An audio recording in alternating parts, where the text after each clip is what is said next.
lihat penjualannya naik 30% YoY dibandingkan kuartal pertama tahun 2021. Kepada sesi kedua, jika sudah ada pertanyaannya, kasih. Baik, sesi kedua ada, kami akan menjawab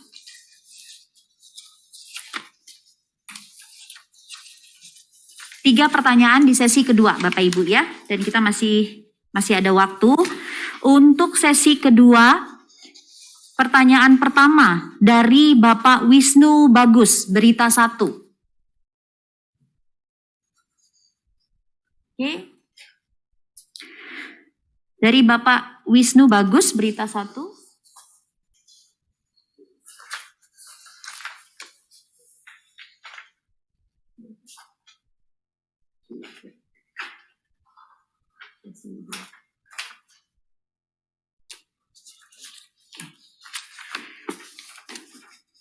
Saat ini transformasi digital tak bisa dielakkan. Bagaimana perusahaan menyesuaikan dengan era digital? Di bidang apa saja yang telah dilakukan proses transformasi digital? Bagaimana dengan proses konvensional? Apakah sudah mulai ditinggalkan? Untuk pertanyaan ini saya akan meminta Pak Ian Martin Wibawa Klur. Pak Ian sebagai Wakil Presiden Direktur Perseroan akan menjawab pertanyaan ini. Pak Ian, kami persilahkan. Terima kasih Pak Wisnu Bagus dari Berita 1 atas pertanyaannya. Jadi mengenai model bisnis hybrid saat ini, yaitu kombinasi antara pasar konvensional maupun yang digital, ini akan sangat besar sekali potensinya untuk kami manfaatkan. Aktivasi platform konvensional dan digital ini tentunya juga akan sangat memampukan kami untuk menjalin hubungan dengan lebih efektif dengan para pelanggan dan juga kalangan tenaga kesehatan di Indonesia. Penguatan strategi bisnis kami di tahun 2021 juga termasuk di dalamnya melibatkan marketplace, di mana di sini kami dengan mengupayakan melalui marketplace ini kami meningkatkan peranan kami di arena digital, dan melalui marketplace ini juga tentunya kami akan meningkatkan jangkauan dan juga ketersediaan produk-produk kami di era kebiasaan baru ini. Di tengah pandemi COVID-19 ini juga kami mengimplementasikan beberapa sistem baru yang nantinya juga akan membantu meningkatkan kinerja kami dan turut mentransformasi bisnis kami untuk menjadi lebih baik. Di antaranya yang kami sudah terapkan adalah sistem ERP, SAP dan S/4HANA, serta juga manajemen operasional bisnis atau KUPA yang di dalamnya juga meliputi kontrak lifecycle management, dan satu adalah sistem prediksi permintaan atau demand sensing untuk forecasting SO99+. Penerapan ketiga sistem ini tentunya akan membantu perseroan mentransformasi banyak proses kami di internal menjadi lebih efektif dan juga cepat tanggap dan efisien dibandingkan proses-proses sebelumnya. Tahun 2022, salah satu fokus kami tentunya untuk terus menstabilkan sistem-sistem baru ini, dan dengan demikian akan terintegrasi lebih luas lagi ke dalam berbagai aspek proses bisnis kami. Dan dengan demikian diharapkan tentunya perseroan akan bisa menghasilkan analisis bisnis yang lebih solid dan komprehensif. Memasarkan obat-obatan bebas kami, itu juga perseroan semakin fokus pada pengembangan pasar digital untuk memastikan kemudahan konsumen dalam situasi tengah pembatasan mobilitas untuk mendapatkan obat-obat yang mereka perlukan. Dan juga tidak kalah pentingnya dari sisi bisnis resep, kami juga menjalin kemitraan dengan berbagai platform telemedicine ya, untuk mendukung upaya pemasaran obat resep dan juga sekaligus membina hubungan yang produktif kalangan medis di seluruh Indonesia. Ya, terima kasih Pak Ian. Demikian kami menjawab pertanyaan dari Pak Wisnu Bagus dari Berita 1. Kemudian kami akan lanjut kepada pertanyaan kedua.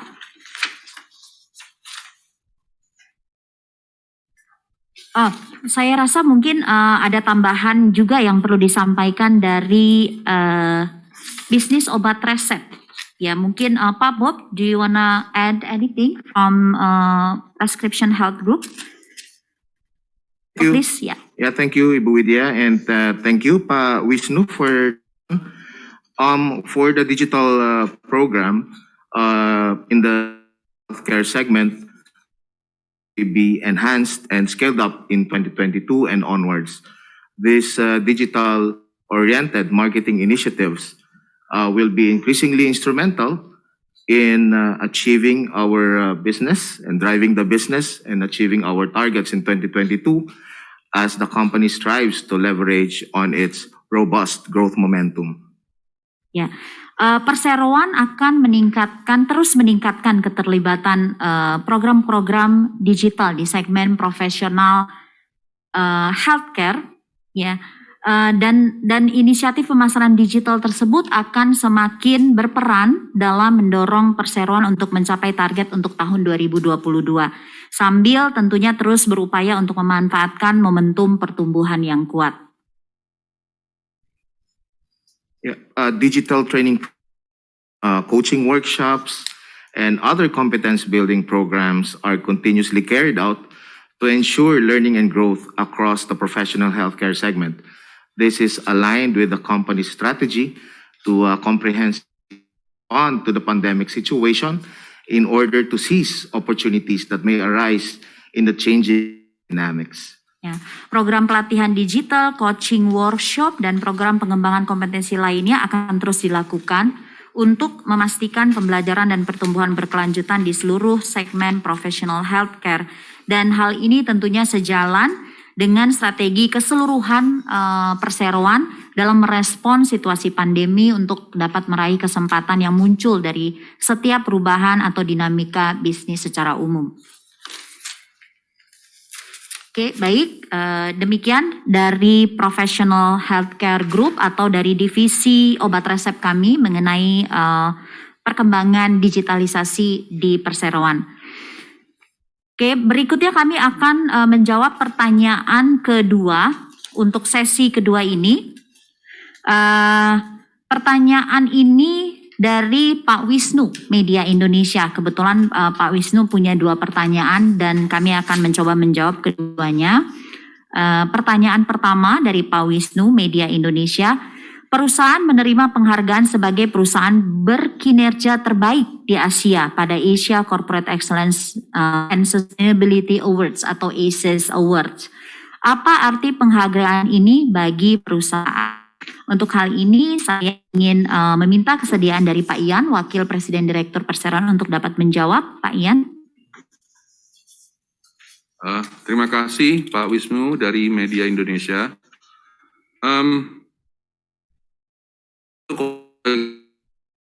Menerima penghargaan Asia Best Performing Companies dalam ajang Asia Corporate Excellence dan Sustainability Awards atau ACE Award ini. Di sini DVL terpilih sebagai penerima gelar merupakan suatu kehormatan karena ketahanan di tengah ketidakpastian ekonomi yang terjadi saat ini. Dan yang disebabkan oleh karena itu DVL juga mempertahankan momentum pertumbuhannya dan juga berusaha untuk meraih kinerja yang lebih tinggi. Pengakuan ini adalah merupakan jadi motivasi bagi kami tentunya, dan juga ini adalah hasil dedikasi dan keunggulan dari seluruh karyawan kami, dan penghargaan ini terus akan memotivasi kami hingga bisa lebih menginspirasi dan berkontribusi bagi kesejahteraan masyarakat Indonesia secara luasnya. Dan tentunya ini juga sejalan dengan visi perusahaan, yaitu membangun perusahaan yang lebih sehat. Baik, terima kasih Pak Ian atas jawabannya. Kemudian pertanyaan kedua dari Pak Wisnu, masih dari Media Indonesia. Apa saja yang dilakukan oleh Daria Varia sebagai bentuk dukungan kepada pemerintah Indonesia untuk menuntaskan pandemi COVID-19? Untuk hal ini saya akan minta kesediaan Pak Ian untuk dapat menjawab pertanyaan dari Pak Wisnu. Pak Ian, kami persilakan. Ya, kembali terima kasih Pak Wisnu atas pertanyaannya. Tahun 2020-2021 merupakan tahun yang penuh dengan tantangan bagi kami karena pandemi COVID-19 yang masih belum berakhir. Dan sebagai perusahaan farmasi, Daria Varia memiliki tanggung jawab untuk memberikan kontribusi terhadap penanggulangan COVID-19 melalui produk-produk obat-obatan dan vitamin kami. Di November tahun 2020, kami meluncurkan suatu produk Remdesivir yang merupakan antivirus, yang merupakan molekul dipercaya mampu untuk menghambat replikasi virus COVID-19 di dalam organ tubuh. Ya, brandnya namanya Remedia, untuk membantu melawan virus COVID-19. Di tahun 2021, perseroan memperkuat kemitraan dengan para dokter dan program pendidikan kedokteran melalui program-program pendidikan berkelanjutan atau CMI, untuk secara kontinu menyegarkan pengetahuan profesional mereka, sambil membuka cakrawala mereka mengenai perkembangan terkini dalam pengobatan pasien, khususnya pengobatan pasien-pasien COVID-19. Hal ini sejalan dengan strategi seluruhan dari merespon situasi pandemi yang sedang terjadi pada tahun 2020-2021. Kami juga membekali konsumen kami dengan pendidikan yang mereka butuhkan untuk melindungi dirinya, keluarga, dan bangsa melalui berbagai format portfolio vitamin dan suplemen kami.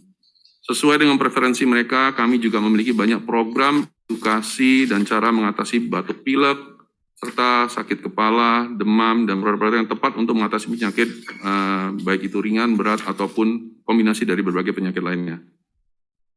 Sebagian besar program CSR terkait COVID-19 ditujukan dalam bentuk donasi kepada berbagai pihak, dan mulai dari tenaga kesehatan di berbagai rumah sakit, hingga donasi kepada mereka yang terpapar COVID-19, dan donasi bagi dokter dan tenaga kesehatan lainnya berupa care kit untuk perlindungan mereka yang berisi masker, hand sanitizer, vitamin, dan tisu basah serta antiseptik, dan berbagai peralatan perlindungan di lainnya seperti face shield, sehingga mereka dapat bekerja dengan lebih terlindungi di sekitar 500 rumah sakit di seluruh Indonesia.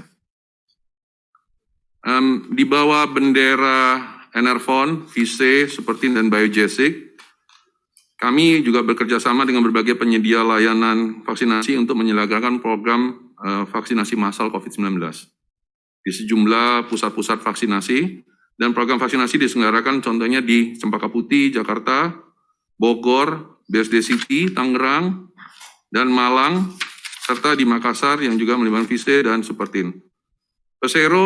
Perseroan juga menggalang koordinasi dengan sejumlah media massa, terutama radio, untuk memberikan edukasi kepada masyarakat terkait pentingnya memperoleh vaksinasi COVID-19. Perseroan juga turut menyelenggarakan program-program vaksinasi bagi karyawan perseroan.